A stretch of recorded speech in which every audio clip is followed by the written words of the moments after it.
Jesus, és meu amigo, e a tua vontade, doce Espírito, meu alimento.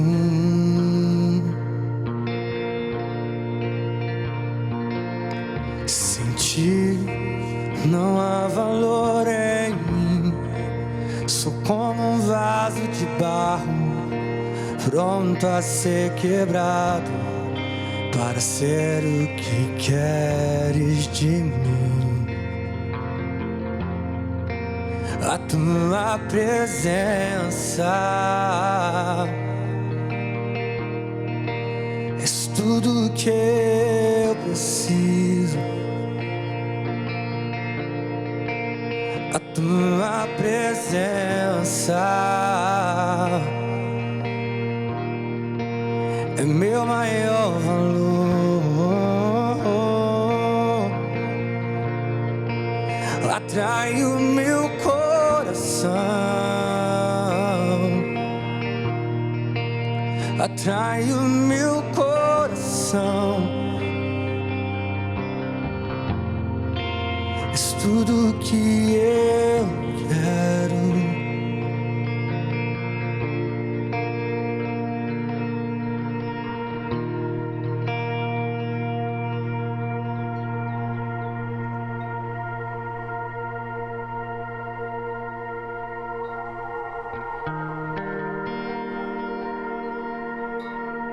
Pode continuar cantando, Caleb.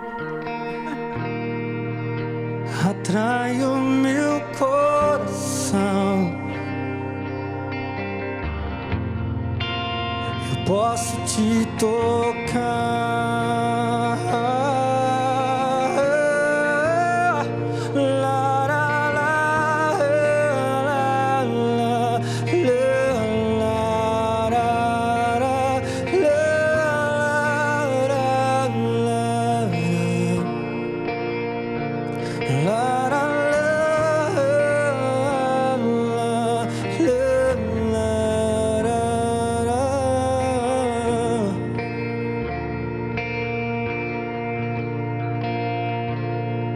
sem ti não há valor em mim, sou como um vaso de barro, pronto a ser quebrado, para ser o que queres de mim. A tua presença és tudo que eu preciso. A tua presença é meu maior valor,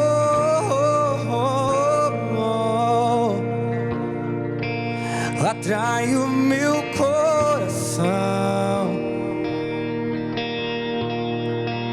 atrai o meu coração. És tudo que eu quero, atrai o meu coração, atrai o meu coração. Eu posso te tocar.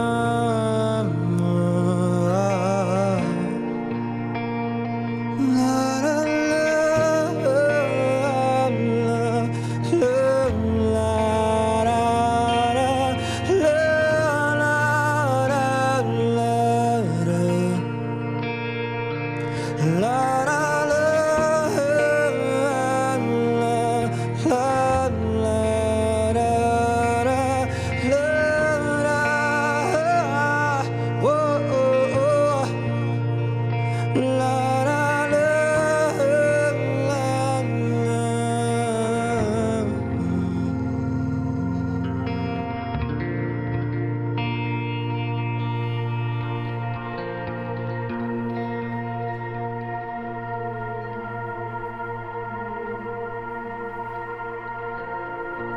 Amém. Muito obrigada, pastor Caleb Reis. Daqui a pouco a gente vai conversar também, né?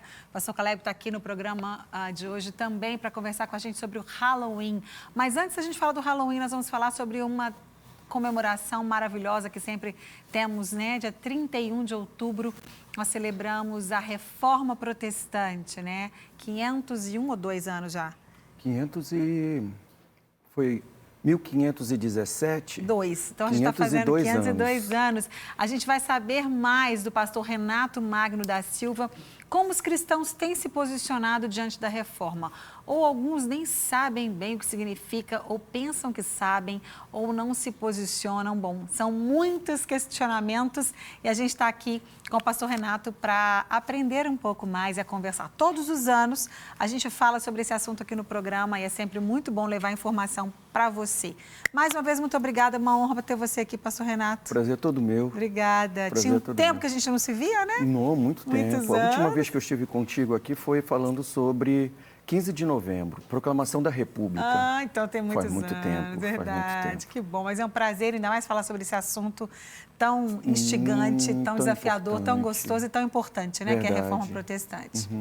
Então, vamos começar você dando um panorama geral da Reforma, quando começou, por quê que Lutero tomou aquelas atitudes todas que ele tomou e as Sim. repercussões e consequências daquela atitude dele até hoje. Sim, mas primeiro eu queria citar o Salmo 11, versículo 3. Ora, destruídos os fundamentos, o que poderá fazer o justo? Então, nós começamos com a criação da igreja, com a fundação da igreja com Jesus Cristo, lá em Mateus capítulo 16, versículo 18 em diante. E aí nós temos a aparição da igreja em Atos capítulo 2, e de Atos capítulo 2 até o século terceiro ou quarto, a igreja foi formada. Quando chegou em 310, quando Constantino converteu, aí começou a deformação da igreja. A igreja começou a ser deformada por muitos dogmas. E eu estava fazendo os cálculos, para cada 100 anos aparecia um dogma diferente e a Igreja Católica Apostólica Romana foi introduzindo isso nos costumes do cristianismo. E isso foi destruindo os fundamentos da igreja. Então, quando nós trabalhamos historicamente a igreja, ela tem esse primeiro período, que é de Jesus a Constantino, quando a igreja é formada. Ela está pronta e ela está indo de vento e popa.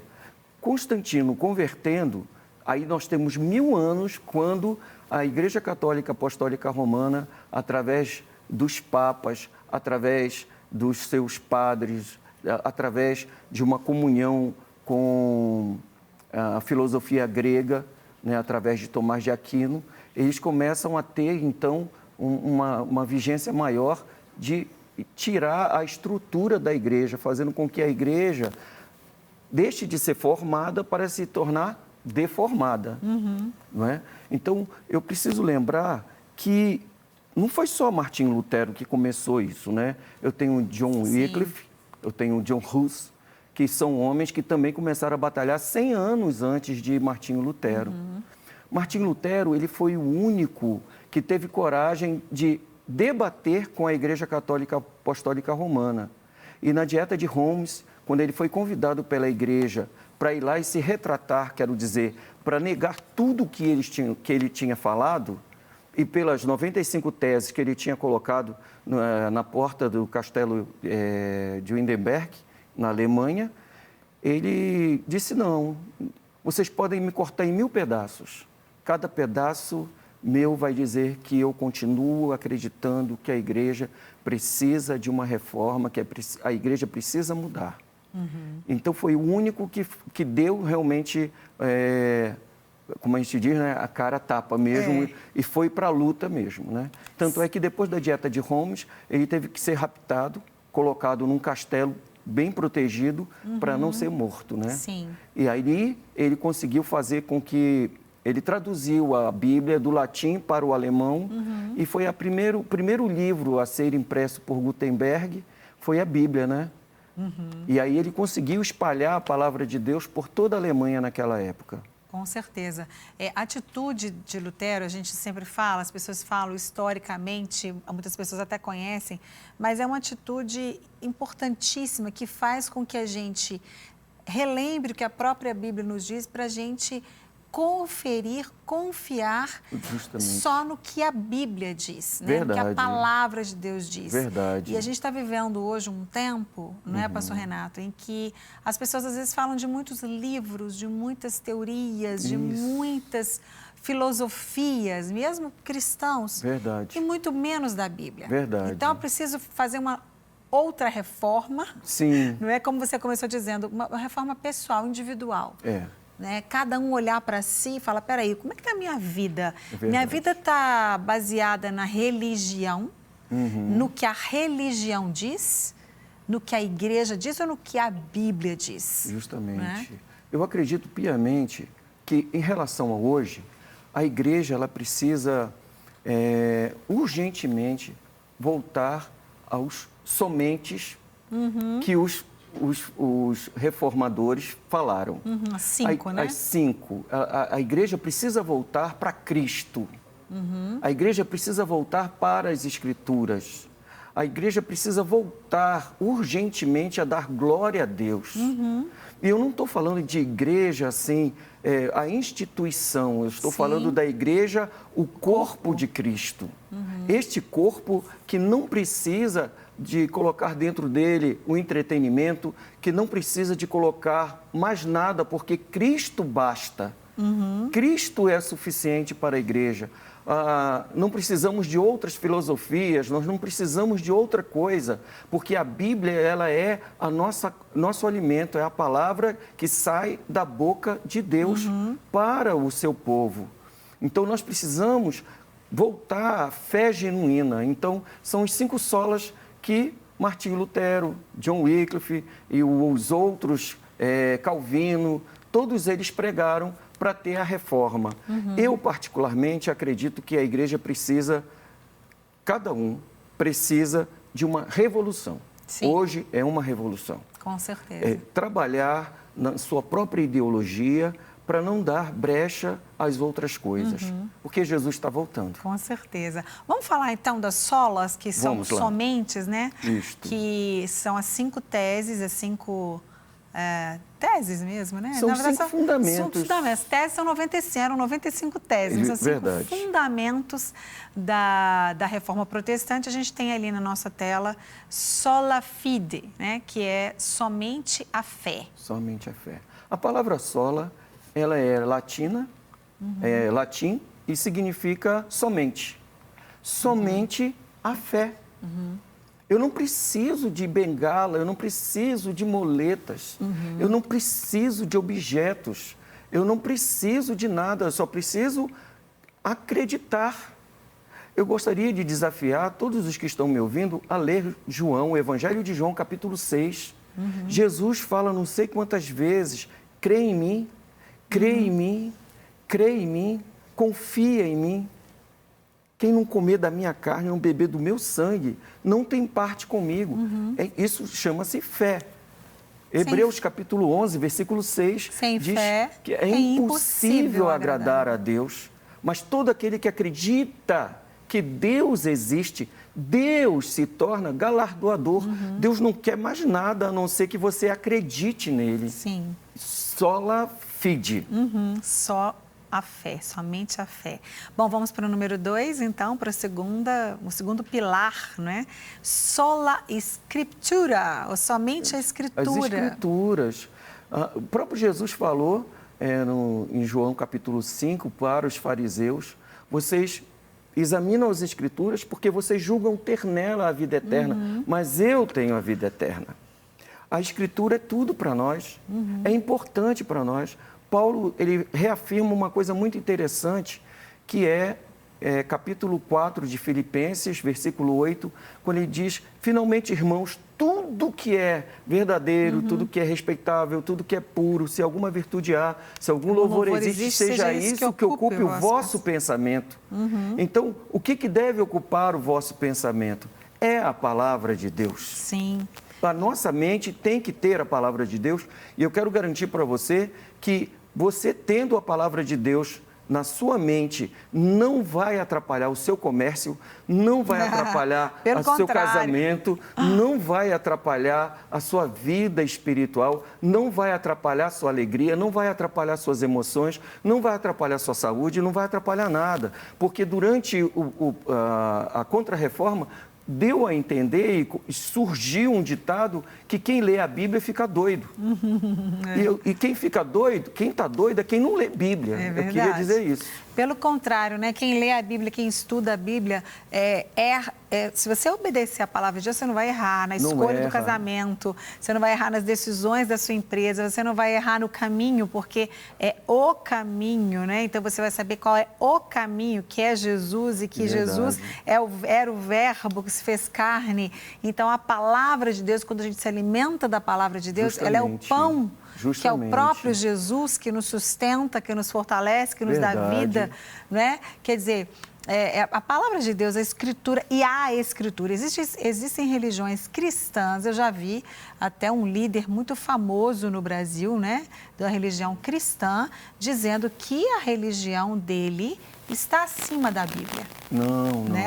Então, assim, isso jamais, se é uma religião cristã, se diz cristão, o cristão é discípulo de Cristo, ele é igual a Cristo, ele deve perseguir o ser igual a Cristo. Justamente. Como ser igual a Cristo e não obedecer? A palavra. Se vocês estiverem em mim, as minhas palavras estiverem em vocês, pedireis o que quiser. Quer dizer, não tem como, né? Aquele que tem os mandamentos e os guarda, este é o que me ama. E o que me ama será amado por meu Pai. E eu me manifestarei a Ele. Exatamente. Então, quer dizer... Também o amarei e me manifestarei a Ele. Eu também o amarei e manifestarei a Ele. Então, quer dizer, nós precisamos entender que não é a ciência, não é o misticismo que julga a Bíblia. É a Bíblia que julga essas coisas.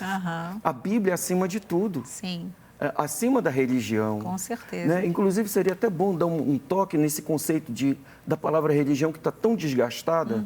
Eu queria dizer para você que a verdadeira religião é Deus vindo ao homem. Sim. O Evangelho é Deus vindo ao homem. A religião quer o homem levar a Deus, né? Mas eu acho que isso eu devo falar no Sola Gratia. Então, vamos falar. Vamos continuar, porque eu acho que é o próximo. Não, Solus Christus. Só Jesus.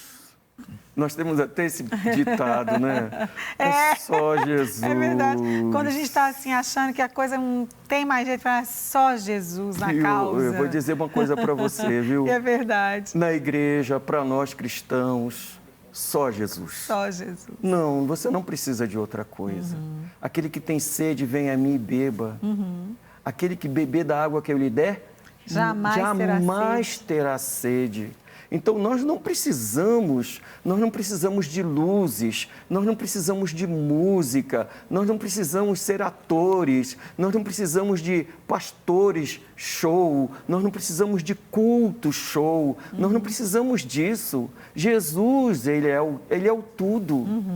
Ele é somente Ele. E principalmente Ele é o mediador. Ele é o mediador. Ele é o único que pode fazer a ponte entre Deus e o homem. Isto. Não existe nenhum outro, não existe nenhum outro nome, nenhuma outra entidade, nenhum outro sacrifício.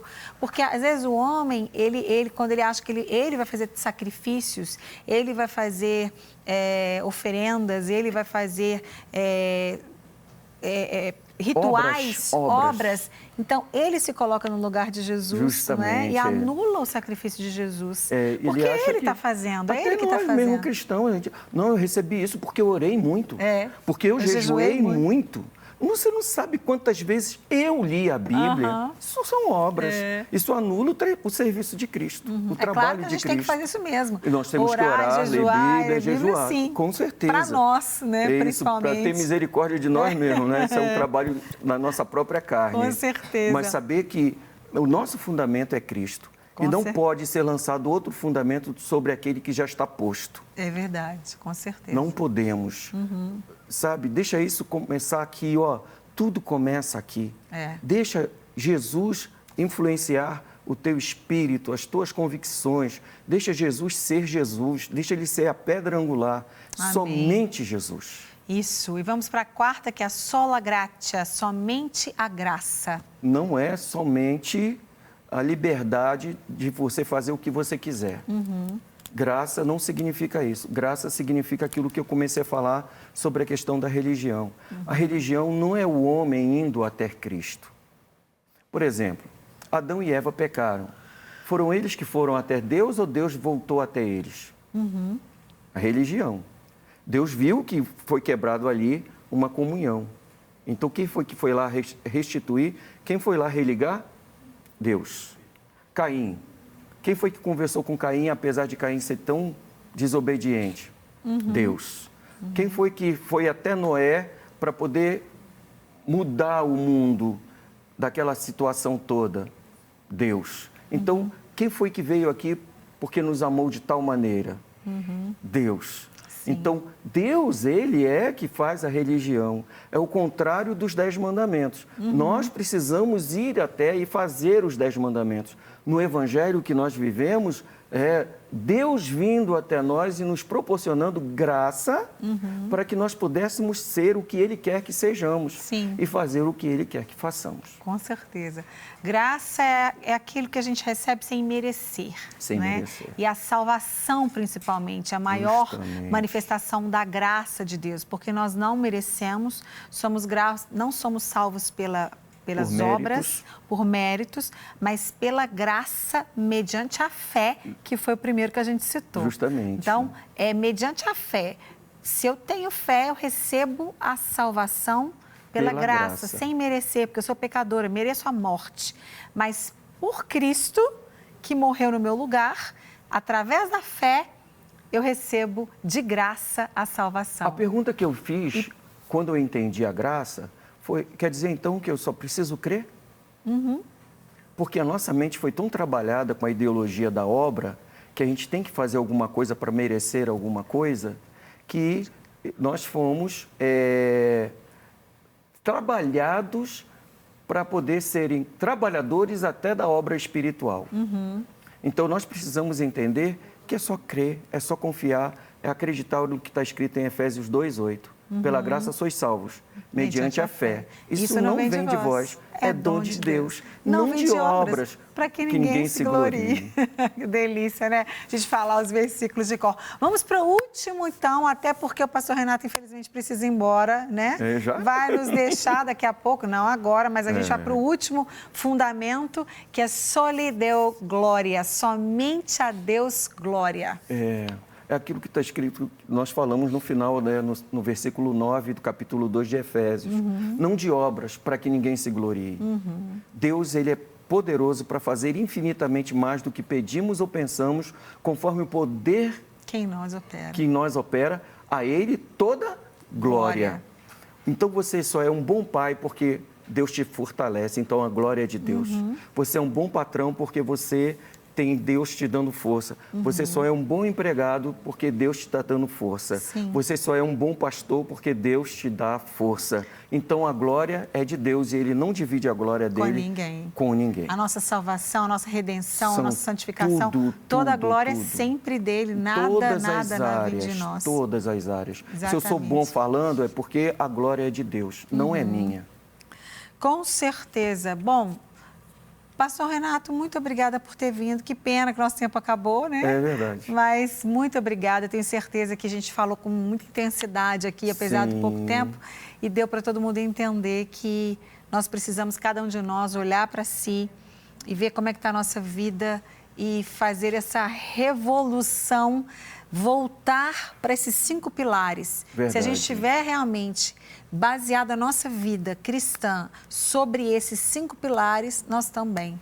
Porque a diferença de reforma para revolução é que uma reforma, você pega esse sofá, você deixa a estrutura velha nele, você só reforma de fora. A parte de fora, fica bonito, mas a estrutura é a mesma. A revolução não, você destrói tudo e faz tudo novo. É o que Jesus falou. Aquele que não nascer de novo não pode ver o reino de Deus. Aquele que não nascer de novo não pode entrar no reino de Deus. Tem que ter uma estrutura nova. Isso. E é só Ele que dá. Só Ele que dá. Que bom, querido. Mais uma vez, muito obrigada, viu? Prazer receber você. Venha sempre. Prazer todo meu. Deus abençoe. Não quer ficar um segundo por fora da nossa programação? Agora você pode nos acompanhar através das plataformas digitais. Não perca tempo. Acesse, curta e siga-nos. Fique por dentro de tudo o que acontece por aqui. Rede Super, inspirando você.